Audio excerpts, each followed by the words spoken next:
Okay, man. How are you, Ken? Hey, I'm doing good. I'm here. You made it. Yeah, my ISP fell over a few minutes before the talk was due to start. Bad day. Okay, no problem. No problem. So your talk is amazing. I think that I'm not going to present you or something like that. I let you present yourself and the talk and everything. I really want to thank you very much for being here in Patagon Space in Ekoparty. This is like our second year. We took a lot of effort to prepare all these talks here. So thank you so much for being here. Sorry for this swap of the talks. We saved you, and it was amazing. Well, Ken, this is your stage. Have fun, and okay, we are Great stuff. all Thank you. eyes and ears. Good, good, good. So I've got a talk today that's based on about the last 3 years of research, where we've had the privilege of having access to a number of aeroplanes and being able to spend time doing security research. So let me share my slide deck and let's get started, shall we? It's one of the most fun things I've done for a very long time. But what I want to do is really look at what's the reality, what's the hype, what do we know? So hopefully you can see my slide deck there. Who are we? Well, first of all, I'm a pilot. I'm not a very good pilot though, but I have colleagues who are also pilots, some private pilots, some commercial pilots. So we have a current Boeing 747 pilot on our team. And that's been really helpful because it helps us understand how commercial aviation works, whereas my knowledge is mostly private aviation. We have a lot of people on the team. We spend a lot of time working on planes. That's us on the right in the 747. We'll talk about that in a minute. Uh, One really important point from me is that we have to be super responsible, even more responsible than any other industry, perhaps outside healthcare, because disclosure in aviation is complicated and difficult. And one of the challenges about that is the media doesn't really understand the separate domains on board an aircraft. It's going to take a long time to get vulnerabilities fixed because aircraft are certified. You can't just apply a patch, it has to go through testing, it has to be approved, it has to be rolled out through a complex ecosystem. You can't hack the plane from the in-flight entertainment system. It doesn't work like that. Domains, so the primary domain, the one that's most interesting to us is the aircraft control domain. That's the bit that has all the controls, the uppy, downy, lefty, righty, engines and things. You have the AISD, which is for cabin crew particularly, which contains communication protocols for passenger systems. And then you have the bit that we've all experienced, so the passenger and information entertainment, so in-flight entertainment and services domain. That's where there's some fun stuff to be found as well. But these domains are separate. The ACD does not touch the AISD. There's also a lot of connections out there. So this is where things get quite interesting. A lot of data goes to and from airplanes now, and that started to expand the attack surface somewhat. So in the past, where you had to physically be in an airplane, there are an increasing number of vectors to remotely compromise an airplane, but there are many, many layers of security and defense in the way. Be very careful what anyone says about vulnerabilities in airplanes in the media. The media gets very excited, and there have been a lot of stories that did a lot of damage, not all of which were based upon fact. But what's changed?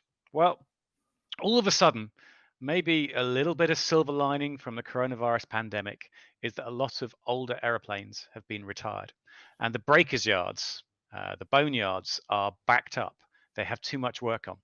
So we had a really interesting opportunity to work with a breakers yard where they would bring a plane in and it would be sat there for months and months before they could get to parting it out and breaking it up. And we arranged to have access to these airplanes. We could power them up, we could light the engines, we could put ground power on, and we could do pen testing on real airplanes without any fear of causing problems for those airplanes in the future because they were going to be scrapped. Now, there are some big caveats. Get bench power for avionics is dangerous. These things work at 400 volts, at very high amps. You run the risk of powering these things and blowing yourself up. You can throw yourself across the room. Some older components use CRTs with large power capacitors inside them. Make sure you've discharged everything before you touch anything and take good electrical safety precautions. You will find unusual protocols. So the most common protocol you'll find will be ARINC 329. Sorry, 429, which is a very old protocol. It's quite easy to work with. You can decode it using a picoscope, but decoding is one thing, injecting is another thing altogether. It's not easy. In the Boeing 777, you'll find ARINC 629, which is a different protocol, very hard and expensive to decode. But as we go towards the 787, the Boeing and sorry, various later Airbuses, you'll find in the Airbus A350, you'll find ARINC 664, which is an Ethernet-based protocol. Interesting, hey? What we're starting to find is components are becoming available, but they're all very old. So if you jump on eBay, you'll find some components being parted out, but they're all 10, 15, 20 years old. Anything that's still certified and flyable is expensive, but there's fun stuff to be done. So you can jump in the cockpit of an old plane, power it up, and start decoding traffic. And that's us working on an Airbus A320 a little while ago. Now, what goes wrong? Well, sometimes it's surprising things. So there's an operator in the USA, Raven Air. They were subject to a ransomware attack. It looks like their maintenance logs was encrypted and the backups. You cannot dispatch a plane into flight if you cannot prove it is airworthy, which is why your maintenance logs are really, really important. No maintenance log, because it's been ransomed, you don't fly. Sadly, that airline seems to have gone bankrupt in the last year, which is a real shame. Other crazy things you'll find. An electronic flight bag. They're increasingly being used to save paper. It's fundamentally a tablet, an iPad or an Android tablet. Electronic flight bag, used for lots of functions that I'll talk about in a lot more detail in a few minutes. But an EFB application crashed. This is, I think, 2015. American Airlines lost access to their electronic flight bag apps with which you could not depart. You couldn't get the charts up to tell you how to take off and land. And as a result, the EFBs didn't work and thousands of flights did not go that day. It turned out to be a corruption issue to do with a duplicate chart for Washington National Ronald Reagan Airport. Another example, this is much more recent. This was last year. So Southwest, their weather app on the electronic flight bags failed. Not clear why, but the weather wasn't delivered and 1,415 flights did not move. They were all delayed. You cannot just go on Yahoo and get the weather for a flight. You have to have very specific types of weather for an aircraft to fly and land. Other crazy things. I'll go into this in a lot more detail in a few minutes. Other challenges around electronic flight bags include the calculations you do for takeoff and landing. You might not be aware that very few airplanes take off with full power for reasons of carbon dioxide saving, engine wear, and efficiency. You use a reduced power in almost all takeoffs. There are consequences because those calculations are done on the electronic flight bag. Fortunately, I believe there's only been one fatal accident. This was in 2004 from a 747-200 by MK Airlines, and through a miscalculation in the electronic calculations from the flight bag, the pilots didn't put on enough power. They were tired. They didn't recognize it. They went off the runway, and sadly, the airplane crashed and caught fire. More common, you see tail strikes happen where pilots make miscalculations. They over-rotate because they haven't got enough power, and they trash the back of the plane. That can be very dangerous too as well. Other areas. Now, when you start getting access to planes, you're going to find lots of old stuff. You'll be very surprised how old some of the technologies are in there. But even so, you have to be careful. This is a retired 747 that we were working on. We had access to the in-flight entertainment system and flight attendants panel. So we were all over the AISD. Even so, even though this plane was retired, some of the systems it talked to were still live for other airplanes on the fleet. So be careful. Don't spook the media into publishing very scary stories that upset people. But to give you an example of how bad things can be, this is a 747 we were working on. It last flew in April 2020. We were working on it in June 2020. And on there, we found the AISD cabin management terminal. So that's the bit that the crew use for managing the in-flight entertainment system and all sorts of other things like meals and messaging to the ground. It was running Windows NT Service Pack 4.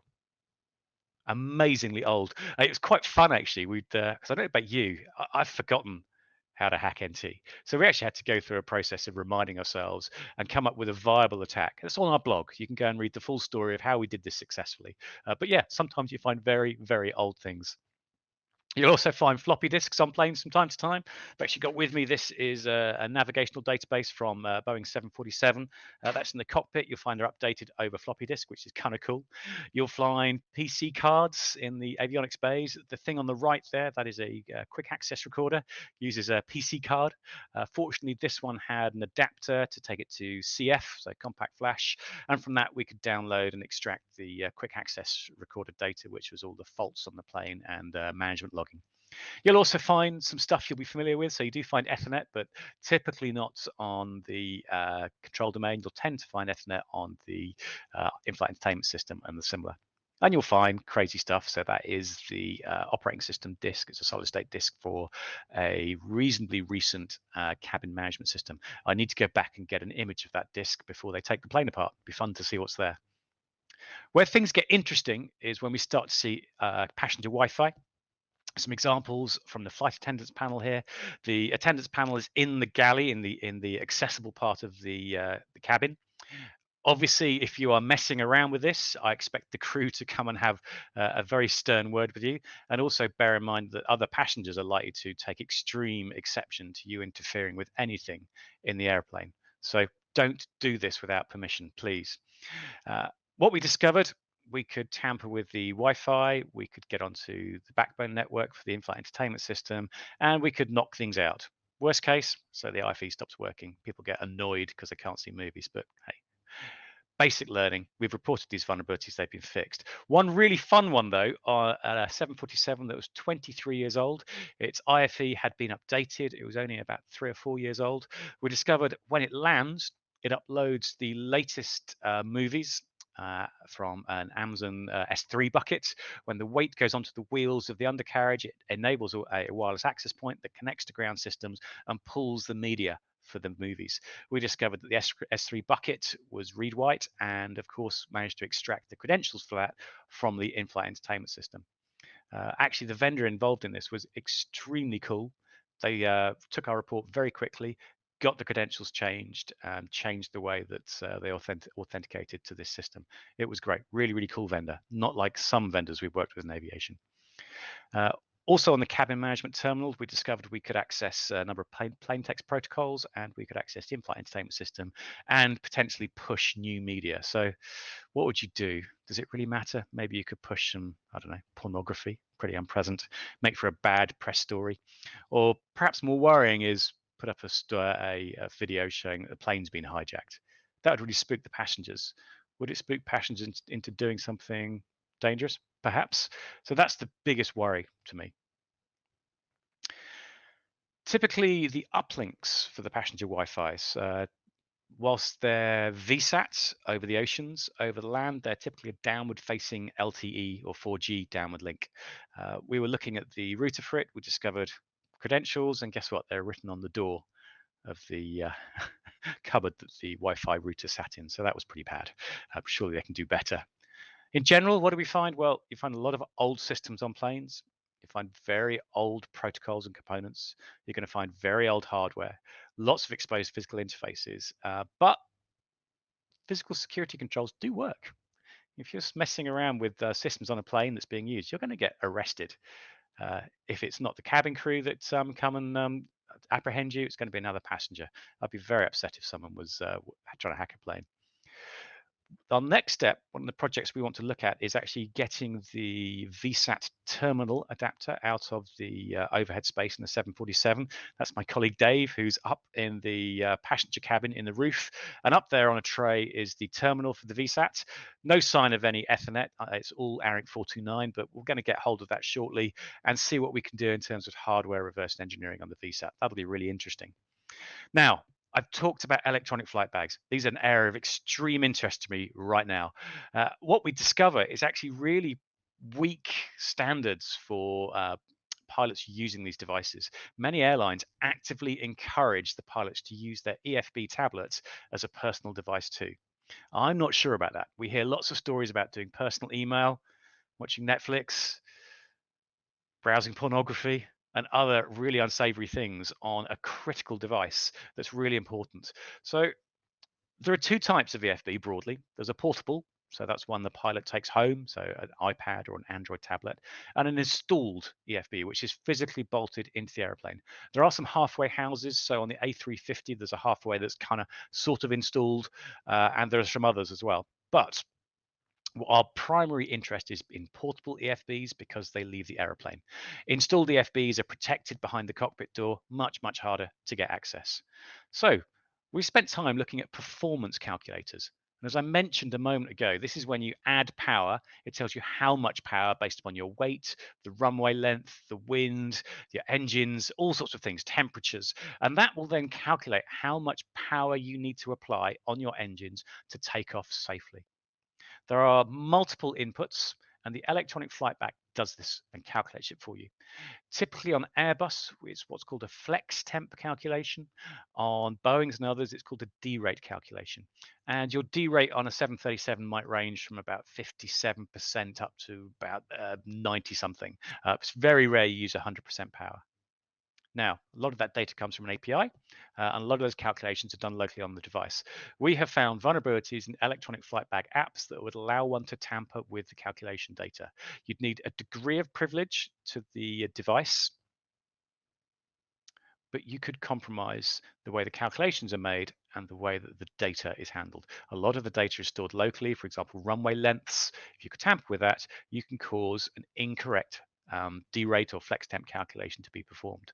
What the EFB does is it outputs power requirements and V speeds. Now, V1 is the speed at which the aeroplane can safely stop while still on the runway.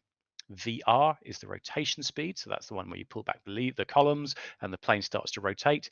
V2 is the takeoff safety speed at which you can take off safely with only one engine. Now, the gap between V1 and V2, I can tell you as a pilot, is quite a scary place because you can't stop, but you can't take off. Anyway, incorrect V speeds could be produced, so the pilot rotates too early or too late. Too early, you create a tail strike. Too late, you run the risk of taking off too low and potentially infringing safety heights as you take off. On landing, if you can tamper with landing performance calculations, you run the risk of the pilot having the wrong braking settings and sliding off the end of the runway, or doing too much braking and you end up causing excess tire wear or potentially bursting a tire. We have found worse vulnerabilities on installed EFBs, but we accept that risks are mitigated because they're in the cockpit. We found trivially exploitable vulnerabilities. You could break out of these in the cockpit. They're also exposed ports. And the approach to security from many is to put a sticker over it saying don't use it, which isn't good. There are lots more things that an EFB does. They contain a lot of passenger information and lots more. I won't go into that, but there's lots more to be done, and there's lots more covered on our blog. One of the main problems I have is it's taking time for the aviation industry to catch up and truly understand cybersecurity.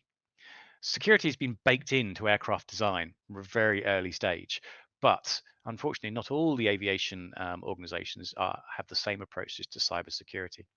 We found 4 separate vulnerabilities in electronic flight bags.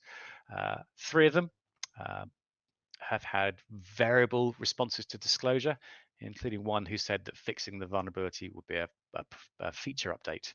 However, one vendor was amazing, took it very seriously, fixed it very quickly, and we think they're amazing. Very variable approach to security and integrating and interfacing with researchers. Sometimes we also see approaches to EFBs getting things wrong. A common lockdown for an iPad, for example, on the ground, a corporate device, is to use something like Face ID or similar.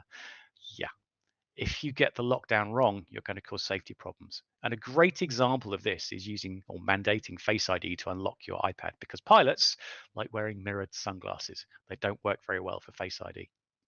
We also have problems in an emergency situation. Your pilot may have been depressurizing. The pilot needs to put on an oxygen mask in order not to pass out so they can do an emergency descent. And Face ID doesn't work very well when you've got an oxygen mask on. That's really important because on that electronic flight bag is your emergency or electronic quick reference handbook. And that tells you how to deal with an incident. Typically, a depressurization and crash descent is done from memory, but you have to then cross-check using your EQRH. But you can't unlock it because you've got a face mask on. Great. So there's a lot of thought required, and we put a lot of good advice for airlines and operators thinking about how to lock down their EFBs safely. There's also big challenges around regulation. So we've advised various regulators about how they could improve cybersecurity, but there are differences between the European regulator, the FAA in the US, and the UK regulator, the CAA. There are differences in the way that regulation is done. Some are very prescriptive, some are not. Other stuff we've done a lot of work on ACARS, which is the text-based over RF protocol that sends data to planes. TCAS, that's the collision avoidance system that stops planes crashing into each other in the sky, and lots of other stuff too. Some interesting research done by another organization looked at the potential of spoofing the instrument landing system. Now, we have an Airbus A320 simulator here, which we do a lot of replays and recreations of instance to see how they work. And a good example, this is taking the work that was done by others and showing the real impacts of this.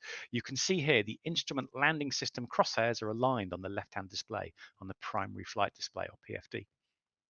We look out of the window, we're in cloud, obviously. It's an instrument landing, so we can't see anything, but we're aligned on the approach.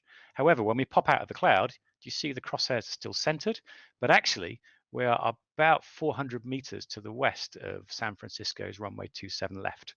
So actually, if we carried on to do a category 3 approach, which is where the plane auto lands, you run the risk of ditching in the ocean. Now, practically, this is difficult. There's a lot of RF power required, and it's more likely that what the pilot will see will be the navigation flags flip in and out as they get rogue signals. The pilot will then use other sources of information to land. TCAS spoofing is quite interesting. This is how you stop planes crashing into each other. Their transponders will interrogate each other, and if they detect a collision potential, they'll give each other avoiding actions, a resolution advisory, or RA. One plane will climb, the other plane will descend. However, some really cool research that was backed up by AVSEC Oxford, another aviation research group, showed that you could cause planes, particularly certain Airbuses, which will fly the resolution advisory under autopilot, to actually create uncommanded climbs and ascents, including up and down, which is really interesting. Again, technically challenging to reproduce because you've got to do it at altitude, which probably means you've got to be on board one of the planes with some large RF gear, but still interesting that there is potential to produce bogus alerts. My advice for everybody is be careful. Don't go hacking planes without explicit permission. There have been all sorts of cases where researchers have been playing with the in-flight entertainment system and going too far. That is illegal. Don't do it. Get permission. There are breakers yards around. If you're lucky, you find the right people at the right time. Maybe you have to pay a little bit of money. We usually have to pay for the jet fuel to power the airplane. It's not cheap. It costs us $400 to $500 an hour. Or we can get ground power a bit cheaper, but it costs money to do to power the systems up. Don't fall for media hype. The aircraft control domain is separate from the rest of the in-flight entertainment systems. You can't hack the plane from the cabin, certainly not in the way that's been described by some. There's also certification out there, so you can't expect an aviation manufacturer simply to patch a plane. It takes a lot of time to approve this. Buy your own kit. You can get it on eBay. It's old. And bear in mind that technical debt is a major problem too. But there's lots to do, and it's a really exciting place. And I would strongly recommend anyone get involved in the Aviation Village. The Aerospace Village at DEFCON is really cool. We'll be there this year with our simulators, demonstrating lots of cool stuff you can do, and lots of hardware we'll take as well. Lots more reading on our blog. That's a small section of it. And there's my details if you want to follow or ask some more questions offline, please. Anyway, I hope you enjoyed it. Thanks for listening. Ken, absolutely amazing. The talk was incredible. A lot of information, a lot of stuff.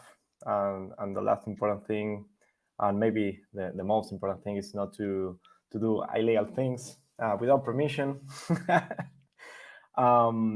But well, we are entering now to the Q&A section. Maybe there will be some questions, maybe not. I want to ask you, first of all, before the questions that are going to pop up in the chat, how was this process of checking the security of an airplane, of studying the security of an airplane? It was like something like a research. You did it like just for job. How you started with this? Yeah, so we got started about 3.5 years ago. one of my colleagues, we were driving past a boneyard for airplanes, and we rang them and said, "Hey, can we come play?" They were like, "Okay." um, which is a real surprise. They had some planes that they hadn't taken apart yet. They put power to them and let us play, and we were blown away. It's great. We bought some components from them. We've got all sorts of fun things. In fact, you can probably see behind me, this is part of A320. Over here, I've got some more components too. So yeah, it's a great relationship. We've done it at our own cost, to really try and drive the industry forward. We do now paid work in aviation, so we've been asked to test all sorts of things by operators and airports. But yeah, we were doing this for our own interest and our own fun. Amazing. Something that is interesting about this is like the technology evolves, and we have a lot of information and software and computers in the aerospace industry. So we have so much to learn about it, and we have so much to learn in aerospace security. So for us, that we are, like we have our differences to United States or or England. So how you feel like this aerospace security industry is evolving, and how and what will be a cool thing to the people that is watching this talk to learn, like in career path, in case they really want to start doing some security audits or some pen testing or some kind of security stuff in our space. So what would be your advice for the people that's watching us and doing? Yeah, industry has come along a long way in 2 years. You might remember Boeing had a run-in with IOActive 2 years ago now, maybe a bit more, that no one ended up looking good at the end of. But actually, Boeing have come a long way. They've engaged with the Aerospace Village. They've come to help support the village as well, which is really cool. 2 years ago, RSA, they brought an electronic flight bag with them and demonstrated it. It was super cool. And they've also invited us and other village members to their factories. We've seen a lot of their cybersecurity offerings, which is cool. The industry used to be really closed to external research, but that's changing. Boeing has led the way there. They've been amazingly cool and done a great job of opening up to engage with researchers. I think industry more broadly has a long way to go.